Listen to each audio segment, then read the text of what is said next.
My name is Brandon Elijah. I'm one of the partners here at Burroughs Elijah Attorneys. We are a full-service probate law firm. We also focus quite a bit on will planning, trust planning. We do a good bit of power of attorney work. We work with both young families and old. And so we've kind of got a niche practice, probate being part of that practice. And one of the things that we like to do as much as we can is to give presentations to the community about the areas of law that we practice, because some of this can be kind of confusing. And, you can do your own research on the internet, but in many states, it's different, whether you live in South Carolina or Georgia, and it depends in every scenario how the law applies. And so we like to talk about the general terms of the law in these presentations. And then one of the things that we always offer is anybody that attends a workshop like this, you're welcome to let us know if you would like an in-person meeting, which we are currently doing in our offices, or a phone consult. So we'll hit that at the very end of the workshop, and we'll make sure that you have our contact information. But again, we focus on probate law quite a bit. This is a fairly complex area. We practice in the states of South Carolina and Georgia. We've got a few different offices. One office we have is in Greenville. Up in the upstate, we have an office in Aiken, South Carolina, and we have an office in Augusta, Georgia. So we travel quite a bit between those offices and do work for each of those communities. And so today, what I'd like to talk about is the probate process in both South Carolina and Georgia. I'd like to kind of take you through a step-by-step on how we deal with probate. A lot of people don't know what probate is, and so we'll start out with talking about that. What exactly is probate? And we'll go from there. So when we talk about probate in general, what we're really talking about is dealing with the probate court, a local probate court in the county in which you live. That court has a couple of different functions. One of the functions it has in Georgia is to provide concealed carry gun permits. Another function that it has is to provide marriage certificates, marriage licenses. Another function that it has is to help when a family member or an individual that you know might be incapacitated and there is no one that can handle their financial or property obligations or make healthcare decisions for them because they've had some kind of health event. And so they're not able to make decisions for themselves. The probate court is the court of jurisdiction that we go to have somebody appointed to handle a scenario like that with an incapacitated person. We typically call that process guardianship and conservatorship, which is another area of the law that we focus on.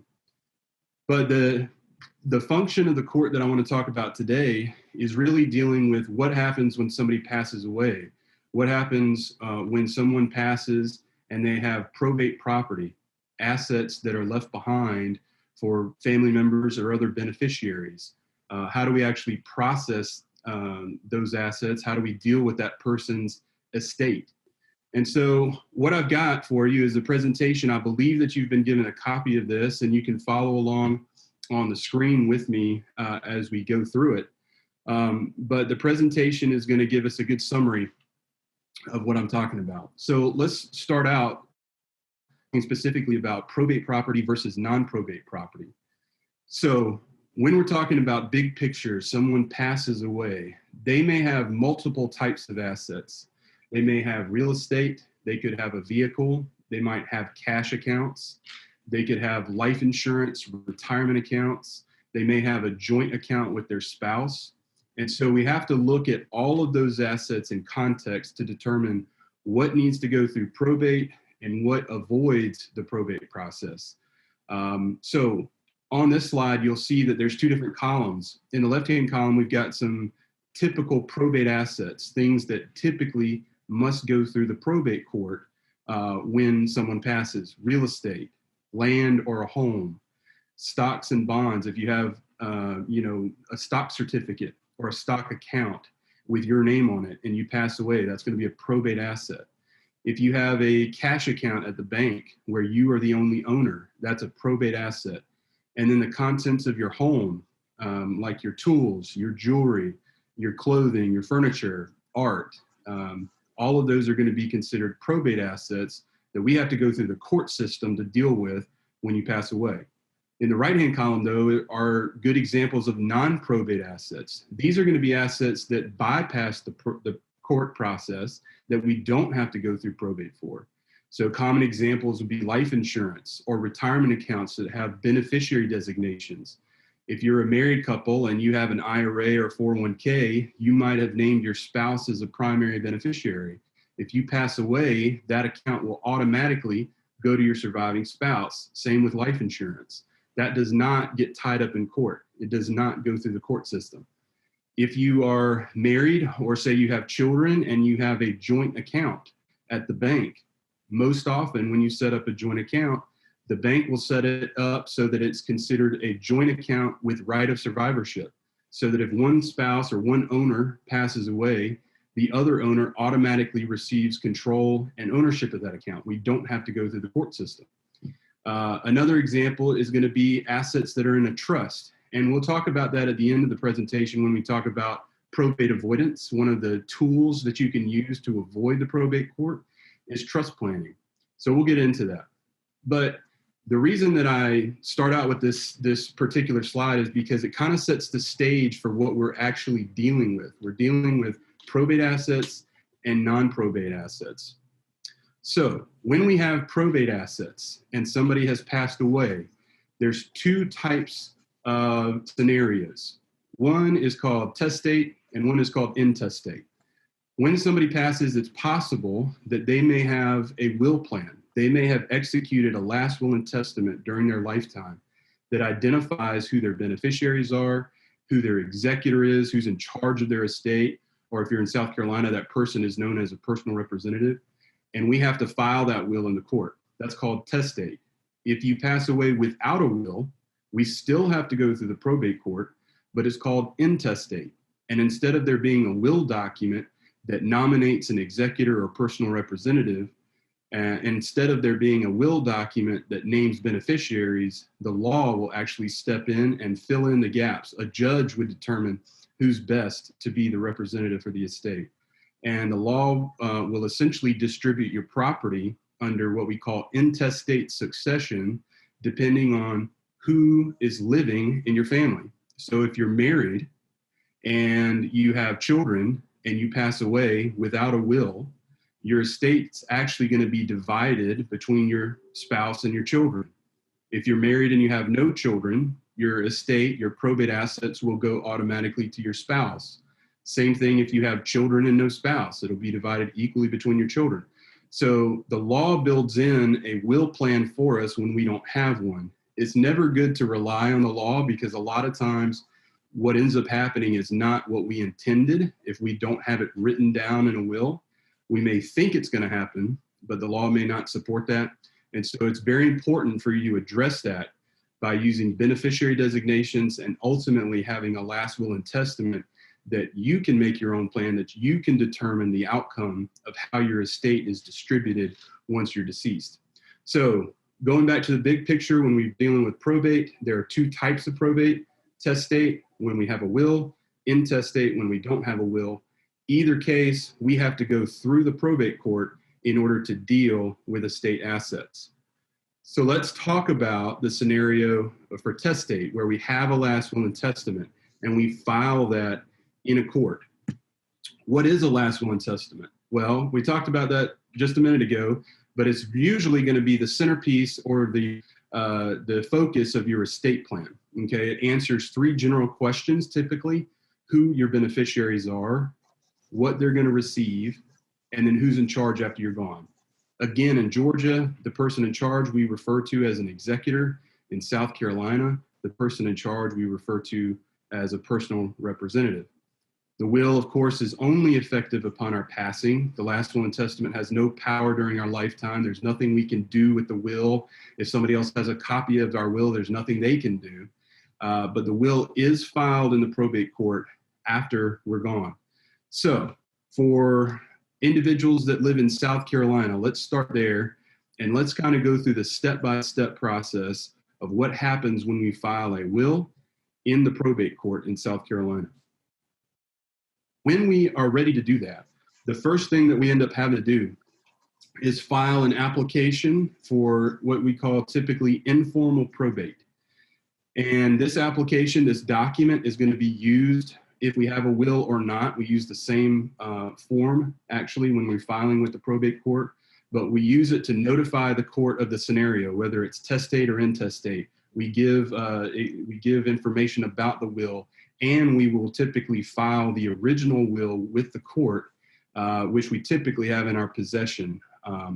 We also go ahead and let the court know who the personal representative is going to be. And so what ends up happening is we file that application, and we usually do that by mail. South Carolina law doesn't typically require that we have an in-person hearing, especially when we're going through informal probate, which is the majority of the time what we do. And so we don't end up going to see the judge face-to-face in South Carolina. The judge will review our application and the will. Will receive verification, of course, that someone has passed away. They'll get a certified death certificate. And then we will let the judge decide whether or not the will is valid. If the will is determined to be valid, then the court will actually appoint the personal representative. The personal representative will receive a document to give them authority to deal with the estate. And so what I'll run down here is just the general outline, and then we'll go into a little bit more detail. But after the personal representative is appointed, we have to make publication in the newspaper that somebody has passed and that we've opened up an estate with the court. We have to notify all the heirs, which are the surviving family members. We have to do an inventory of the estate assets. We have to keep the estate open for a period of up to 8 months, a minimum of 8 months in South Carolina, so that creditors can make claims on the estate if necessary. After that 8 months has passed, we can distribute all the assets to the beneficiaries, and then we let the court know that we're done, and the court will discharge the personal representative. So let's take each of those steps and talk a little bit in more detail. Like I mentioned, we file the application with the court along with the will and the certificate of the death certificate. And then after the court is satisfied that the will is valid and that there's no issues with the will document, then the court will issue what's called a certificate of appointment and actually position or promote the personal representative, give them the legal power that they need to handle the estate. Before this position, before this period of time, before this event actually that the court issues a certificate of appointment, there's nothing that anybody can do with estate assets or probate assets. So some of you might have some experience with probate before. Some of you may have never gone through it before. But that's one of the big question marks a lot of times with families is, how do we actually get control of the probate assets? How do we actually deal with the estate assets and the obligations that are left behind? This is how you do it. This is what the court requires or what the law requires in order for somebody to have authority over the obligations and assets of the estate. So once the court issues the certificate of appointment, then the personal representative can contact any of the financial companies that have an account in the decedent's name and the deceased person's name. The personal representative can potentially hire a real estate agent to list real estate, to sell it if that was necessary. The personal representative can contact any creditors that they know about if there's credit card debt or say hospital debt. The personal representative has that authority after the certificate of appointment is issued. When that happens, there's a couple of obligations initially that the personal representative has. We have to notify the public through a court or through a newspaper publication, which runs for a 4-week period after the personal representative has been appointed. And the announcement, you may have seen it before in the newspaper. It's a legal notice, and it says any creditors that have claims against this estate needs to contact the personal representative or the lawyer that represents the personal representative. After we've done that, we also notify within 10 days the heirs of the estate. So once the personal representative is appointed, within 10 days, they have to notify the heirs of the estate whether or not they're included as beneficiaries of the will. So what the law says is you can have a will, but you don't have to leave everything to your spouse. You don't have to leave everything to your children, but they're still considered heirs of your estate. And so even if your children or one of the children were excluded, we still have to notify that individual that we're going through probate. The court requires that we do that. Ultimately, they may end up getting nothing from the estate, but the court doesn't care. We still have to include them and give them notification. Ultimately, though, they may have no claim and they may not have no benefit from the estate. So the notice to heirs is pretty important. That's done within 10 days after the appointment. And I go through here in South Carolina how we determine who those heirs at law are. Typically, it's going to be your immediate family. It'll include your spouse, your children. If your children are gone, it may include your grandchildren and then extended family beyond that. So it's all dependent on who survives. I had a case this last year where an older gentleman passed away. He had never been married and he didn't have children. His heirs at law included nieces, nephews. He had some siblings that still survived him. And so it was a mix of heirs at law, but we had to include all of them. There ended up being about 16, I believe, that we had to notify when we went through this court process. So determining the heirs at law and notifying them is an important step that the personal representative has to take. Within 90 days of the personal representative being appointed, they have to provide an inventory to the court. So the court gives the personal rep about 3 months to determine what assets are actually in the estate. So that might include real estate. It could include life insurance that didn't have a beneficiary designation. It could include cash accounts. Whatever probate assets there are, we're going to have to provide an inventory to the court and explain what we're dealing with.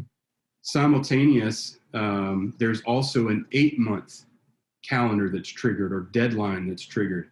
This is one of the parts of South Carolina probate that a lot of South Carolina residents get a little bit irritated with because it is so long.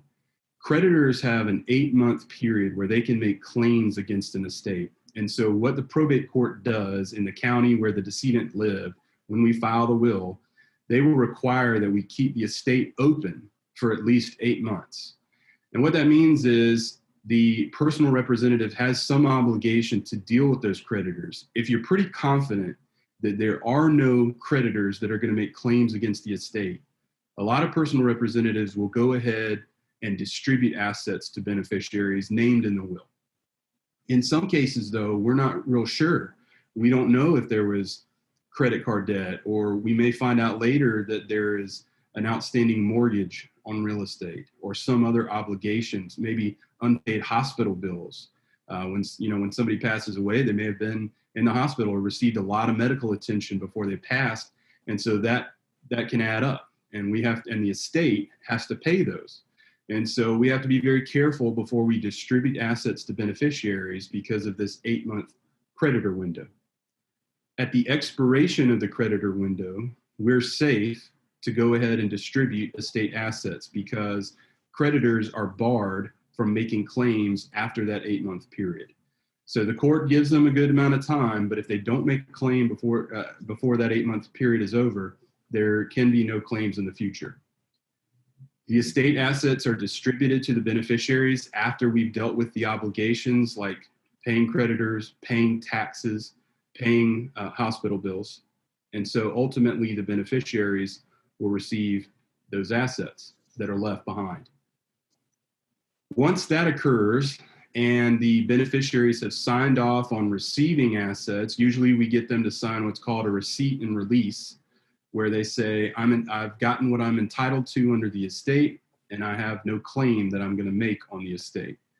We will file that along with what's called a petition for settlement with the court.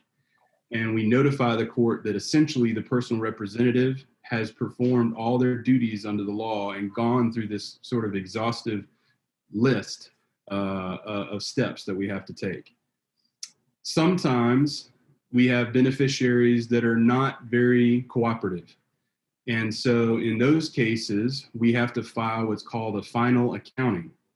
And this final accounting shows the court and those beneficiaries all the assets that came into the estate and then where all those assets went.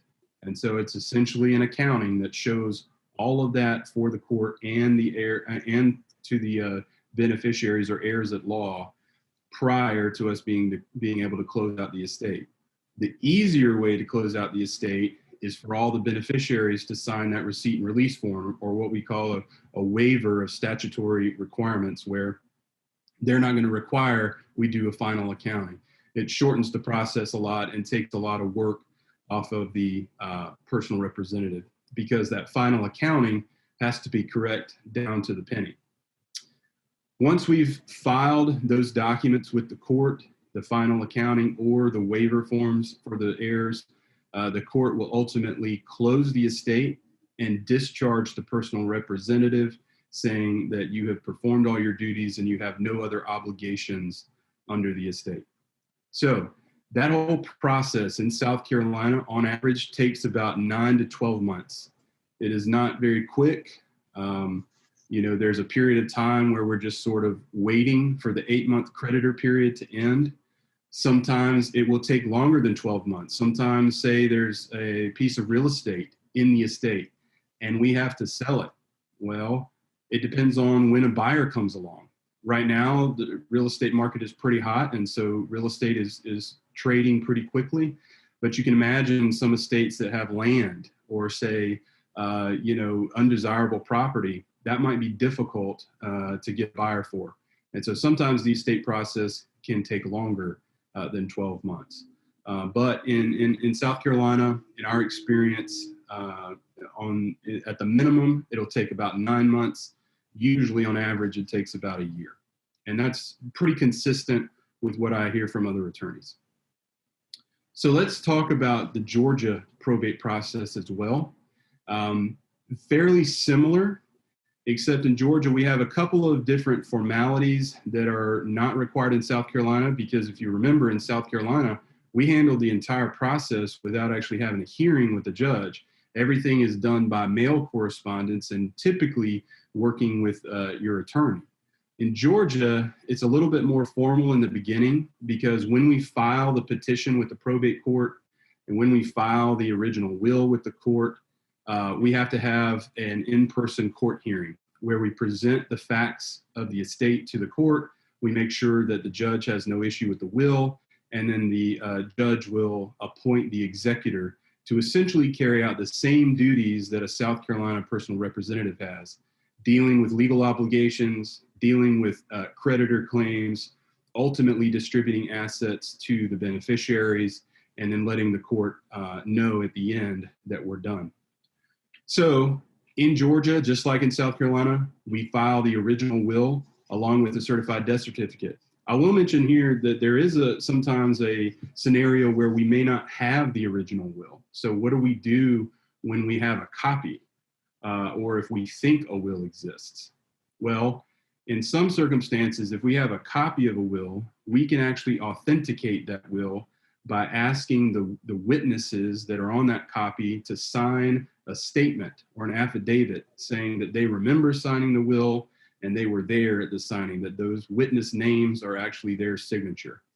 If we have a copy of the will and a witness affidavit, typically we can authenticate the will and the court will honor the copy of the will as if it's an original. So sometimes that does come up. In Georgia, it's a little bit different than South Carolina. If you remember back in the South Carolina process, we had to file the will with the court, and then later we notify the heirs that the personal representative has been appointed.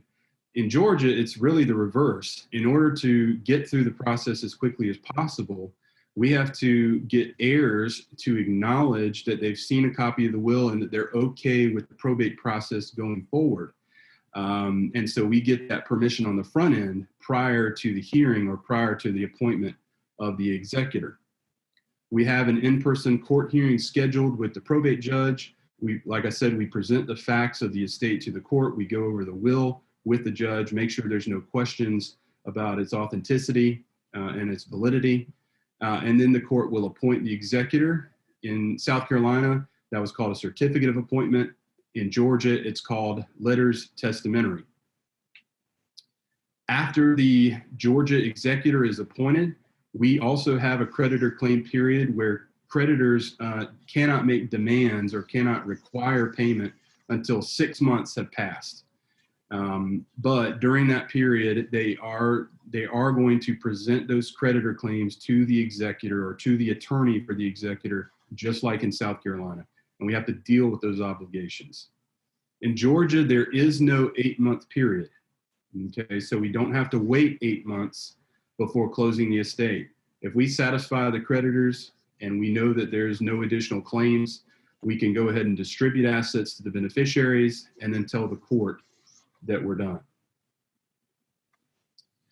So going back to the big picture that we started out with, testate probate and intestate probate. Testate probate is where we have a last will and testament and we file that in the court. Intestate is when we don't have a will, we still have to go through the court system in dealing with the estate assets. So either way, we end up in the probate court. So let's talk about a couple of other challenges that we might face in probate court. Sometimes the will turn out a little bit differently than everybody anticipated. It's much more common now in 2020 for individuals to be able to go through multiple versions of their will before they pass away.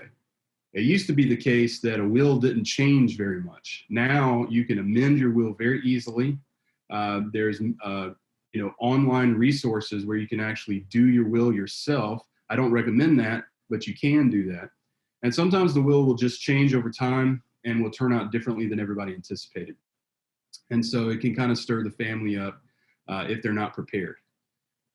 Another issue or challenge that we face in probate is when you have real estate or property in multiple states. So I live in Augusta, Georgia. I practice in Greenville and Augusta and Aiken. It's very common for individuals in this area, families in this area, to potentially have real estate in both Georgia and South Carolina because we're right on the river. And so if you have probate real estate in both states, we have to go through the probate court in both states.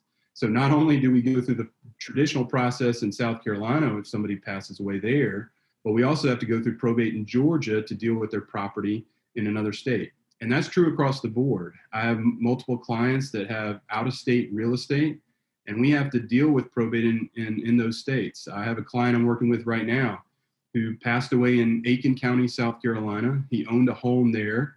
He had property in Columbia County, Georgia, which is right over the river. He also had property up in Maryland. And so we're having to go through probate in 3 states right now. So property in multiple states can sometimes be an issue.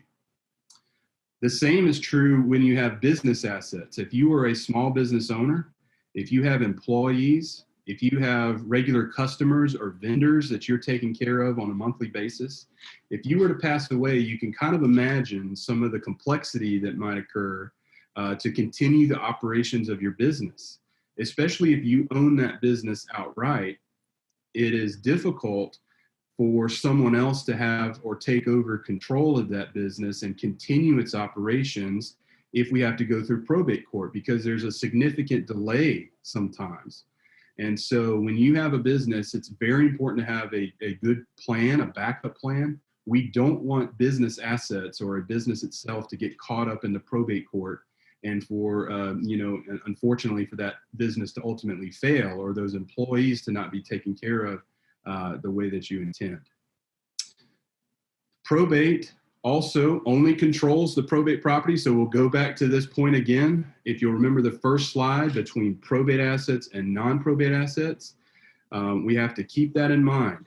Everything that we've talked about here only applies to probate assets. So life insurance, retirement accounts, joint accounts at the bank with your spouse. If you have a real estate deed that has 2 owners and you are joint with right of survivorship, that is a non-probate asset. And so that is not dealt with in the probate court. That does not get caught up in the system here. Another issue are delays. We've talked about that. 8 months creditor period in South Carolina. On average, it takes about a year to get through the process. In Georgia, it's a good bit shorter. We typically will spend about 3 to 6 months in probate in Georgia. And then the last challenge that I'll mention here is that if you have minor children or potentially minor grandchildren that could inherit from you, or if you have a beneficiary or family member that could inherit from you and they are special needs, they may be eligible or receiving Medicaid or SSI. These are particular types of beneficiaries that we have to make sure that we think about and that we take care of. If you pass away without a will, it can become very complicated to deal with a minor beneficiary inheriting assets. In the state of Georgia and South Carolina, a minor under the age of 18 cannot own real estate. They cannot own a cash account. They cannot have assets in their name. And so what ends up happening in those cases, if you don't have a will, or say you don't make provisions in your will for a minor beneficiary, the court, the judge, will make a determination on who is the best person to be a responsible party for this minor beneficiary's assets until they reach the age of 18. And so the court would make that determination. If you have a well thought out estate plan, though, if you have a will that deals with that issue and you say, okay, I want a certain amount allocated to my grandchild, or if my child is gone and my grandchildren inherit from me, I want to make sure that they're 25 before they get control of my assets. You have to lay that plan out in your will. We don't want to rely on a court to do that. We don't want to, rely on the defaults under the law. The same is true with special needs beneficiaries. If a disabled individual is receiving Medicaid or SSI, we allocate part of our estate to them because we want to take care of them. Well, what could end up happening is we could make them ineligible for those public benefits going forward. And so we really don't want to affect their Medicaid or SSI eligibility by leaving them inheritance. And so we want to protect them. We can do that with proper planning. The probate court, however, does not do that. And sometimes, it seems like there would be some provision for them, but we're the ones that are responsible to do that, not the court. All right, so those are the challenges that I wanted to talk about. Another issue that I wanted to mention is probate avoidance. So how do we actually avoid the probate court if we pass away? Or how do we make it so that if we're concerned about a family member who's elderly, or that we want to make sure they have a good plan in place, how do we avoid the court system if at all possible? If you're married or if you have children and you want to make sure that they have access, that those survivors have access to your cash accounts, a good way to make sure that happens is to verify that your joint accounts are joint with right of survivorship. Not all joint accounts are the same. Some accounts are set up where the owners are considered joint tenants in common. And with a joint tenants in common account, that becomes a probate asset, even though somebody else is a co-owner. And so we want to verify with the bank or the financial institution where you have these accounts that you actually have a joint with right of survivorship account. The same can be done on a deed to real estate. So one way that we make sure that property does not get caught up in the probate court is potentially to add our spouse or another individual as a joint owner with right of survivorship. There's some tax ramifications, especially if we name children or a third party in dealing with that. So you want to consult with an attorney before you update your deed. But that's one way that we avoid the probate court with real estate. Another potential way is with an update to a deed that we call a life estate deed.